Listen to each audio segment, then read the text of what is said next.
Niche. Okay, so Merriam-Webster does have an allowance for 3 different ways to pronounce this word. Niche, niche, or niche. Now, I choose niche. I'll let you get away with niche. But if you say niche, I might have to tease you about that one.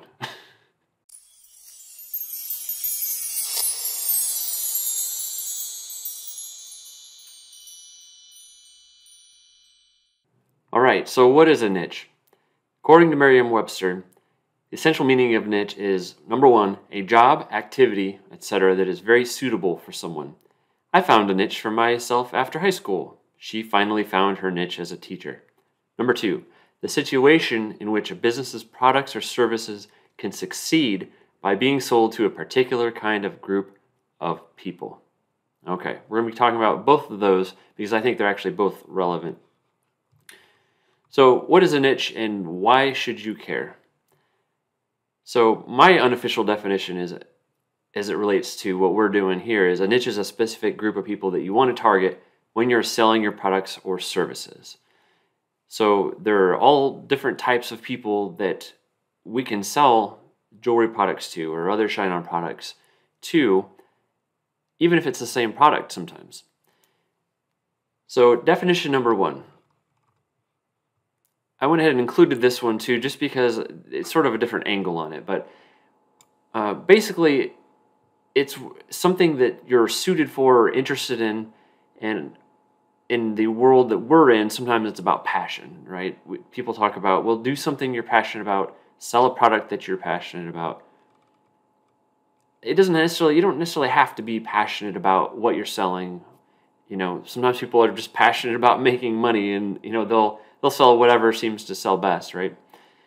That being said, where this comes into play is that if there is something that you are passionate or at least very interested in, or that you are a universe that you're already part of. Let's say you were a nurse, or your mom is a nurse, your dad is a nurse, or you come from a background that's more southern and country, and you like maybe you like golfing, that sort of thing. Several different types of niches that you already have experience with can help propel you as you're going forward and creating products, coming up with phrases. And not only that, it also helps you know who you're speaking to, which is one of the most important things that sometimes is glossed over in the world of selling online and choosing niches. It's really knowing who you're selling your product to. And we'll get to that in a second as well. The second definition, which is the more popular definition or meaning of the word niche, is really what we're talking about most of the time, and that's choosing a certain group of people and then specifically targeting them with a product that is relevant to them. One of the best things you can start by asking yourself is, who is the target recipient of my product? Then work backwards from there. And a lot of people do this in reverse. They first start with a product and say, okay, who can I sell this to? Or they come up with a phrase and say, who can I sell this to? When actually the best way to go is the opposite of that. You want to choose a niche, choose a certain person. Even sometimes it's best just to even think of one person, not even necessarily a group of people, but what's that one person look like? Is it a mom in her, between 40 and 50 that has 2 kids and, loves mechanics? Who is the person that you're targeting? When you start with that, when you know who it is that you're talking to, then everything else becomes easier. Then you know the types of products that they like, the types of things that maybe make them laugh or make them cry, or different language that they might use. Someone who is, I said mechanic, but someone who is a mechanic, and there's certain language within that realm that would be funnier to them, or maybe there's some play on words there. So when you really know who it is you're targeting, it makes everything else easier before that. So if you are already someone who, again, back to sort of that passion and interest piece, if you're someone who already has a background in a certain niche or certain group of people, then you're already on your way, because you know a lot about it already, and you know the kinds of things that would be appealing to you as someone who's part of that niche. But even if you're not part of the niche that you choose, if you are or if you're not, it's always good to put in additional research in the niche that you're targeting. Really know the type of person that you're speaking to. Search online, look at places like Etsy or Amazon, or just go into social media groups. There's a lot of open spaces like, Facebook groups. Really dig into the brain and the mind of the people that you're talking to. And again, there's such a wealth of information available to us that I could choose a niche that I've never even touched before and spend the next 5-10 hours really digging in and getting to know about them, and I'd probably be 90% ahead of people that are even in that niche, or the people that maybe even grew up, or they're part of that niche, because a lot of people just don't put in the time that's needed to really understand who it is you're targeting. So just keep that in mind as you go forward with things. Again, even if you are from the niche, it's still always good to stay up on what are the latest trends, what are some phrases that are selling already in that niche, and how could I, adapt those products or those phrases for something that's new and unique, or how could I combine a couple different ideas to make an even better idea that could really sell well on some of our ShineOn products.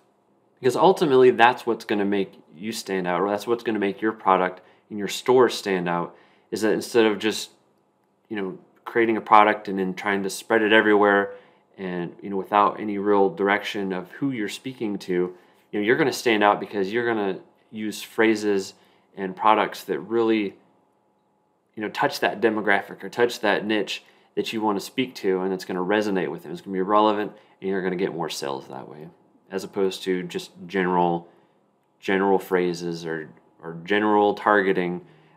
That's the other thing too, is that it will also guide your targeting when you're in Facebook or any other ad platform. When you know who it is you're talking to, you know where to find them. A lot of times we get a little short-sighted and we'll say, okay, this is a person I'm targeting who's a mechanic, but the mechanic is also going to have other interests that are very much related to that. There's going to be different places that you can find them that doesn't necessarily just have to target the interest of mechanic. So, always keep that in mind. You're targeting a person and not just someone in a particular occupation, or not just someone with only one interest in life. Now that we've defined what a niche is and discussed why it's important for your business, let's look at what niches actually exist. Before we get into the list, I have a top list and I have a few sub niche lists for you, and you'll see sort of how those fit together.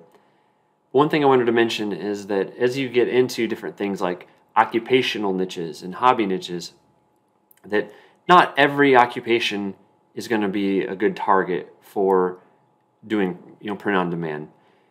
Some occupations and hobbies are just a lot more passionate people. They love the merchandise, they love funny lines and phrases that go along with their chosen occupation, while others, there's just not going to be as much interest in it. So like nurses, for example, they love a lot of different merchandise and phrases and funny sayings that are very relevant to what they do.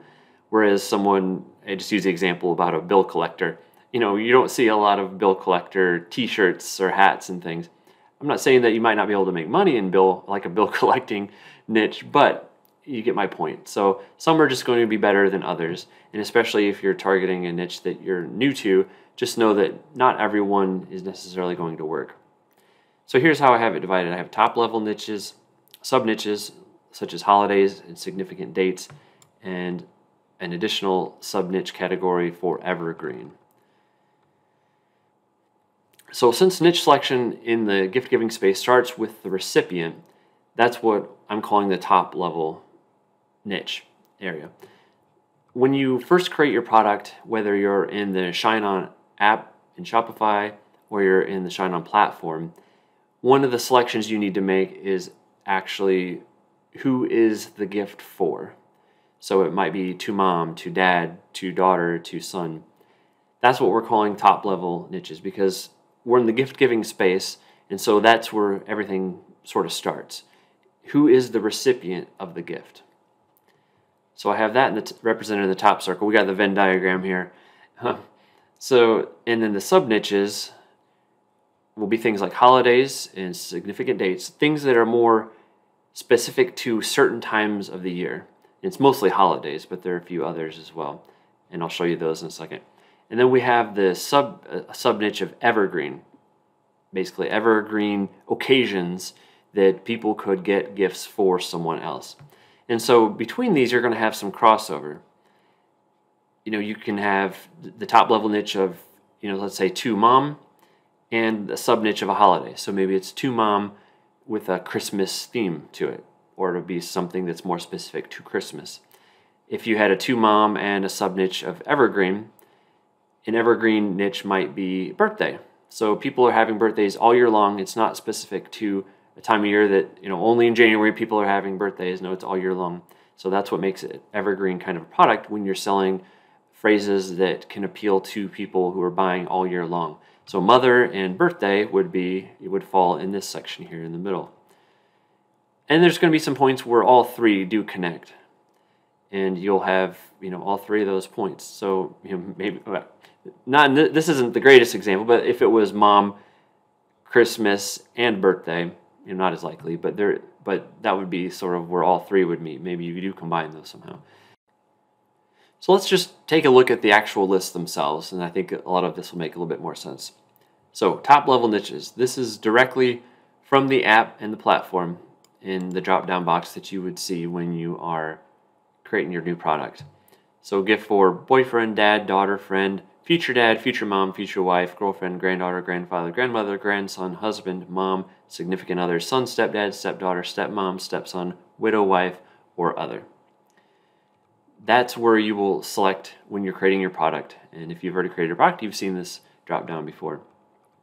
So those are our top level niches. That's basically the foundation of where you're going to start. You're picking who the product is going to be for, who the recipient will be. And so here are the sub niches of holidays and significant dates.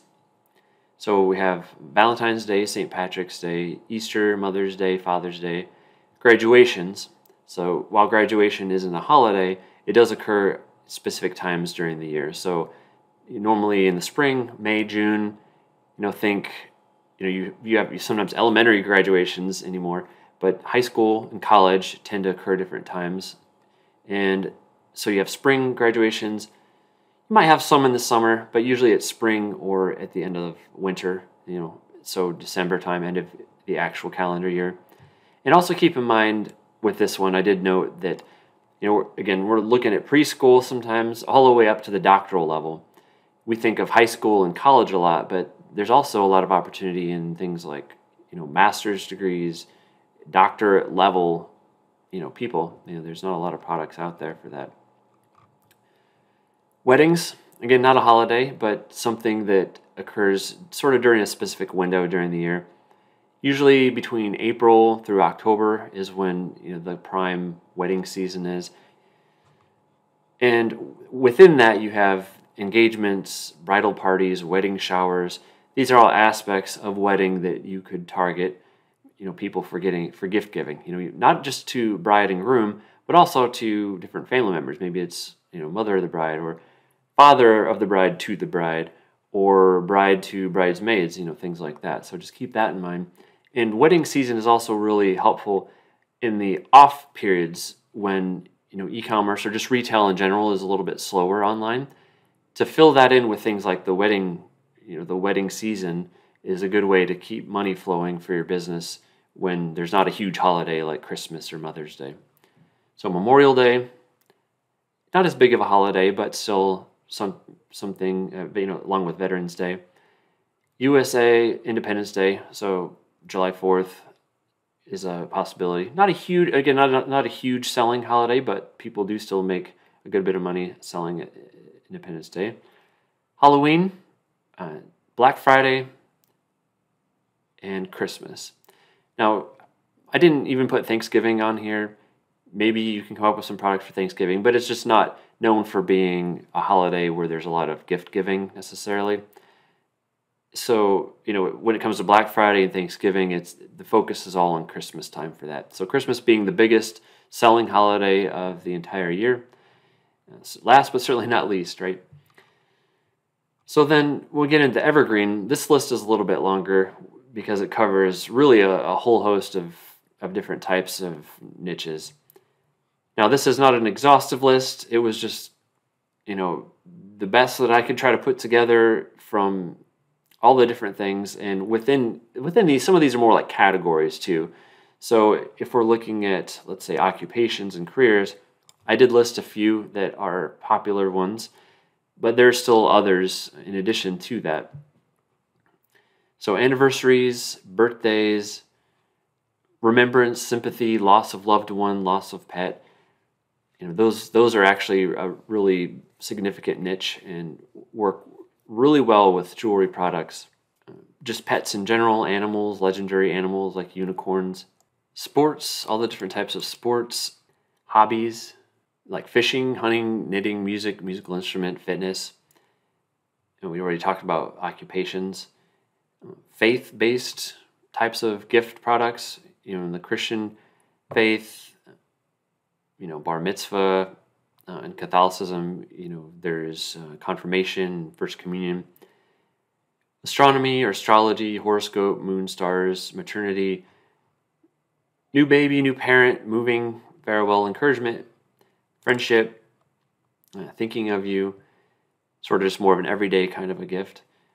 Retirement, people retiring, someone getting a new home or a new job. Politics, social movement kinds of occasions. Gaming, fitness, music instruments, food and drink, quinceañera. Yeah, and think about that too.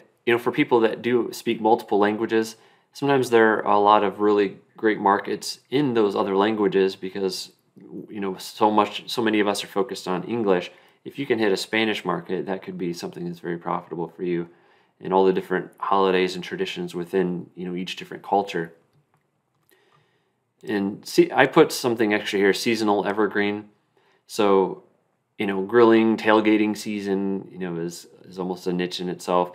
Spring flowers and those types of designs, at least during those times of year. Summer beach vibes kind of thing. Autumn, you have leaves and pumpkin spice latte and designs that revolve around that. And then certainly winter, snow, winter, and of course Christmas. But we'll have a calendar in the final version of the document here, but here's just sort of a quick overview of the calendar. Again, different holidays to be thinking about as you go through the year. I won't go into it again right now. So let's look at another example of combining the top level niche with one of the sub niches. So let's say we wanted to target wives. So wife, that would be the first selection. And then what would be a sub niche under that? We could do a holiday if it was holiday based, but let's look at some of the evergreen sub niches again.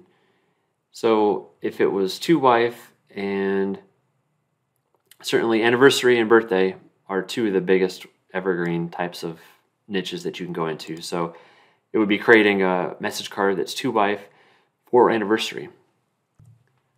To my wife, every day I'm with you is another happy day that I'm glad to be alive.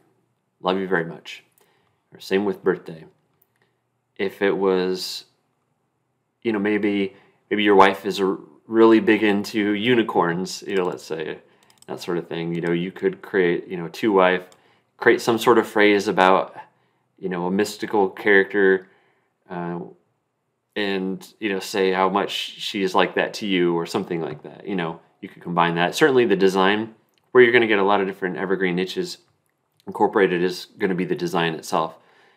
So if it is somebody who, in this example, loves unicorns, maybe you are going to have a lot more of those bright colors, or maybe even have a unicorn in the drawing or in the artwork along with your special phrase.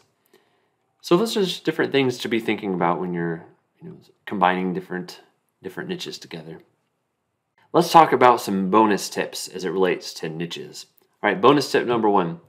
So a quick way to take a winning phrase and turn it into a new winning phrase is to combine it with a specific niche. For example, you could take a winning phrase that originally started with to my wife and change it to say to my nurse wife. Or take a general winning wife phrase and add a sentence to the phrase related to nursing.